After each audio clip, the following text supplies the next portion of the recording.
I'm not gonna lie, bro. I like this series. I really like Leviathan. This is a series that a lot of people have recommended to me, and I recently sat down and I started reading it. I'm currently just finished chapter 8, and for those that are wondering, this series apparently has over 214 chapters, and it is complete. It's a complete story, so if you're someone that is interested in this series, it's finished. But let's get right into it. So what is Leviathan? What is this about? Because honestly, this series honestly captured me straight from chapter 1. Like, I soon as I read this, I was like, yo, this is actually really freaking good. It reminds me a mixture of Waterworld and Attack on Titan.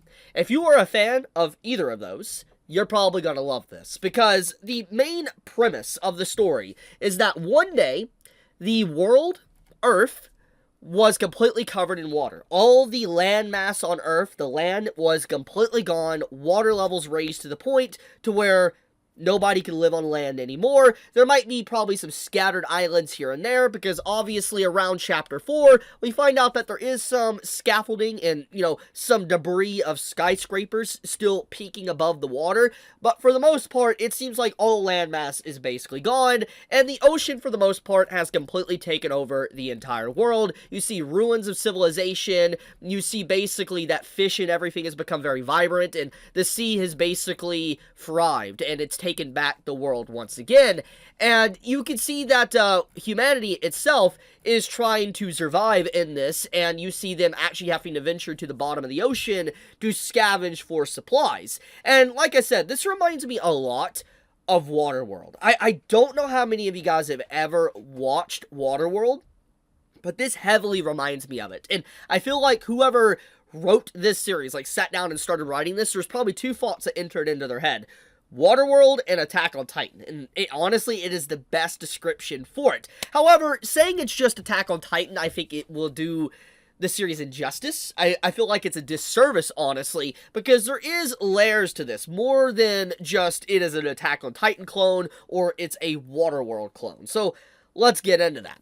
So basically, very early on within this first chapter, you come to find out that apparently the moon, to some degree, is shattered. You see this. You see the moon legitimately broken. And this is the first and the last time, at least in the 8 chapters I've read, that you see this. But this gives indication to probably what happened to the planet. The reason why the water has overtaken the landmass, why there is no land anymore, most likely has something to do with the moon shattering. I mean, that's, go figure, you put the context clues together, you could kind of come to that.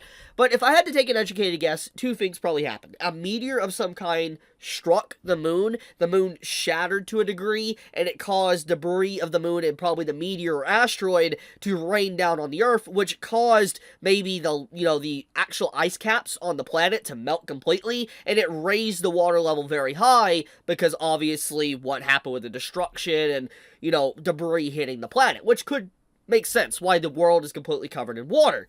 However, there's also other things that could be added on to this. It's an entirely possible situation that maybe the moon had some form of alien-like creatures in it. Maybe there was alien-like creatures on the asteroid or parts of the moon that hit the Earth. And the reason why I say this is because there actually is Leviathans, or these massive sea creatures that will straight up just kill you. They are incredibly powerful. They're very gross and grotesque, but they straight up, they live underwater. They are very powerful entities. Here, I'll show you actually what they look like here. I'll go to a certain showcasing of them. But here's their eggs underwater, but they're really grotesque, and they're clearly not a normal creature on the planet Earth. They kind of remind me a little bit of a cross of frogs and fish, but especially with the way the eggs are and everything. So it makes me wonder if this is a mutation of some kind, maybe a mutation of fish because of asteroid or whatever, because we're never given any indication on just how much time has passed since the world was covered in water.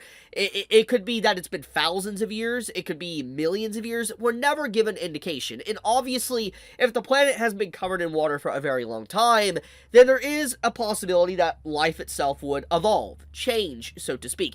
Hell, it might go into the realm of Waterworld, where you might actually see some humans gaining gills. I mean, it's a possibility.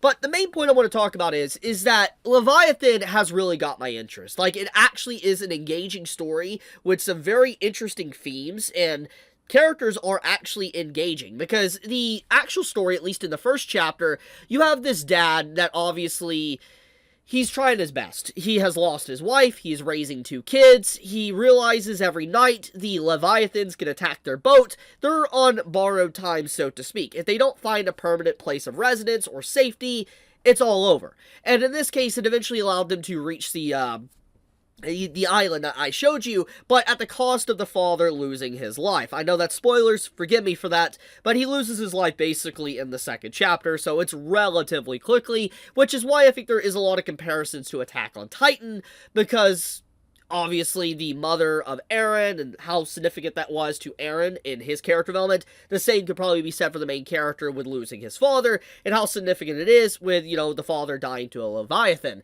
But there is a lot of context clues, a lot of setup, especially with this character right here, that she clearly is from an established civilization, maybe a civilization of a bunch of boats tied together, maybe a landmass, a small island to some degree.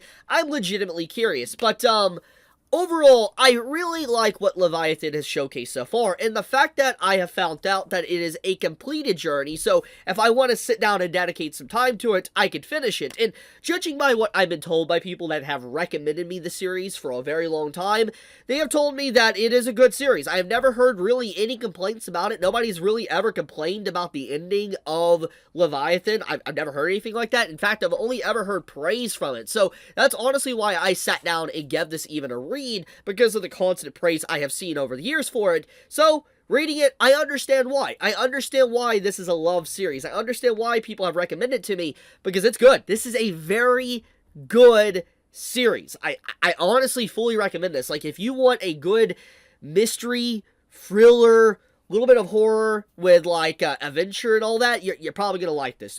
Sit down and give it a read. Now, there is some things I can't show, by the way, but this character, holy crap, like I can't show it because YouTube would not like it, but it's very obvious if you have read this chapter.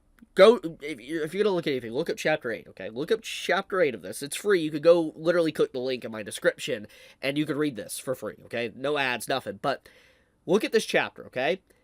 The artist of this loves this character.